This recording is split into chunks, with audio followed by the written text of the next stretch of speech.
நீதிமன்றம் கண்டித்து அவரை வெளில அனுப்பியிருக்குங்க. அதை எதையாவது இவர் பேசியிருக்காரு ஆளுநர் ஷானவாஸ். அந்த நாகப்பட்டினத்துல உள்ளபடியே அங்க மருத்துவமனையில தம்பி அந்த டாக்குமெண்ட்ஸ் குடு. அந்த மருத்துவமனையில எவ்வளவு பெரிய பிரச்சனை இருக்கு தெரியுமா? தி டைம்ஸ் ஆஃப் இந்தியா, இந்தியாவினுடைய முன்னணி பத்திரிகையினுடைய தமிழ் பதிப்பு என்ன தெரியுமா தேதி? இது வந்து ஜூலை மாசம், இந்த வருஷம் 2 மாசம் முன்னாடி. நாகப்பட்டினம் மருத்துவக் கல்லூரி மருத்துவமனை டாக்டர்கள் செவிலியர்கள் பற்றாக்குறை 233இல் 113 பணியிடங்கள் காலி. அந்த மருத்துவமனை மட்டும் பாதிக்கு பாதி ஃபில் ஆகல 2 மாசம் முன்னாடி வரைக்கும். இது எவிடன்ஸ். நான் அவங்கள மாதிரி டிஎன் ஃபேக்ட் செக்கிங் மாதிரி சரணாகதி அடைஞ்சு RSS அலுவலியா இருக்க தினமலர் கட்டிங்கெல்லாம் காட்டல. நான் இப்படி காட்டுறேன். இது ஜூலை மாசம் வந்தது. இவ்வளவு பிரச்சனை நடக்குதுல்ல. 22ஆம் தேதி இப்ப வந்திருக்கு. அதே நாகை அரசு மருத்துவமனையில் மருத்துவர்கள் பற்றாக்குறை, பிரசவ வார்டில் கர்ப்பிணிகள் அவதிங்க. நீங்க மனசாட்சி வேண்டாமாங்க? பாக்குறோம், நியூஸ்ல பாக்குறோம். உங்களுக்கு மனசாட்சின்னு ஒண்ணு இருந்தா உங்க நாகப்பட்டினம் பிரச்சனைக்காக குரல் கொடுத்த வெற்றி தலைவர் விஜய் அவர்களுக்கு நீங்க நன்றி சொல்லியிருக்கணும். நன்றி விசுவாசத்தோடு இருந்திருக்கணும். அதற்கு பதிலா திமுக குடும்பத்திற்கு உங்க விசுவாசத்தை காட்டிக்கிட்டு இருக்கீங்க. அதான் சொல்லியிருக்காரு, இப்ப பணியெல்லாம் முடிஞ்சிருச்சு, கட்டிக்கிட்டு இருக்கிறோம்.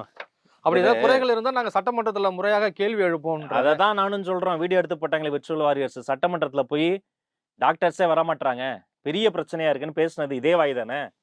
வடிவேல் அவர்கள் நகைச்சுவை காட்சியில் அவர்கள காலையில அப்பா அம்மாவை தெய்வம்னு காலில் விழுந்துட்டு போவ, சாயந்தரம் வேணா இழுத்து போட்டு வெடிக்கிற, அது நல்ல வாய், இது நாரவாய். அது மாதிரி சட்டமன்றத்தில் பேசும்போது குத்துவாங்கல்ல, தொகுதிக்குள்ள போனா மக்கள், அப்ப அந்த உண்மையை பேசி ஆகணும். டாக்டர்ஸே இல்ல டாக்டர் கொடுங்கன்னு. ஆனா இங்க வந்து ஐயோ இந்த உண்மையை உலகத்துக்கே கேட்கிற மாதிரி எல்லாருக்கும் தெரியுற மாதிரி விஜய் அவர்கள் பேசிட்டாருன்றோட அவரை எதிர்த்து பேசணும். அப்ப முன்னுக்கு பின் முரணா பேசுவது மட்டும் கிடையாது. கொண்ட கொள்கை இருக்கும் கட்சி, அவருடைய தலைவர், அவருக்கே விசுவாசம் இல்லாம திமுக அவருடைய விசுவாசத்தை காட்டுவதற்கு இதெல்லாம் சொல்றாரு.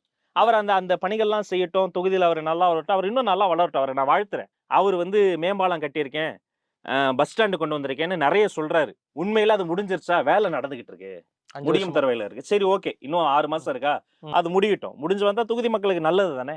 அதே மாதிரி இதுவும் நடக்கட்டுமே. டாக்டர்ஸ் வந்தா வேண்டாமா?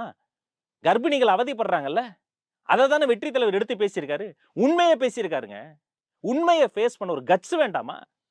இவரு சொல்றாரு, இந்த பிரஸ்ஸை வந்து சந்திக்கல, பத்திரிகைகளை சந்திக்கலன்னு சொன்னார்ல. சொல்லியிருக்காரு. முதல் முறை முதல்வர் மு க ஸ்டாலின் அதை சொல்வாரா? எழுதியதை பார்த்து படிக்கிற மு க ஸ்டாலின் சொல்வாரா? மாண்புமிகு முதல்வர் மு க ஸ்டாலின் சொல்வாரா? அந்த இடத்துல பிராக்கெட்ல போடுறாங்க, இது அடுத்த கேள்விக்கான பதில்னு. அவர் வந்து ஒரு பதட்டத்துல அதையும் சேர்த்து அடுத்த கேள்விக்கான பதில் அப்படின்னு கேள்வியே கேட்கல, அதுக்குள்ள சொல்லிட்டாரு. இப்படி ஒரு ஸ்கிரிப்டட் பிரஸ் மீட்டை பண்றதுக்கு பண்ணாம இருக்கலாங்க. கூச்சமாவே இல்லை.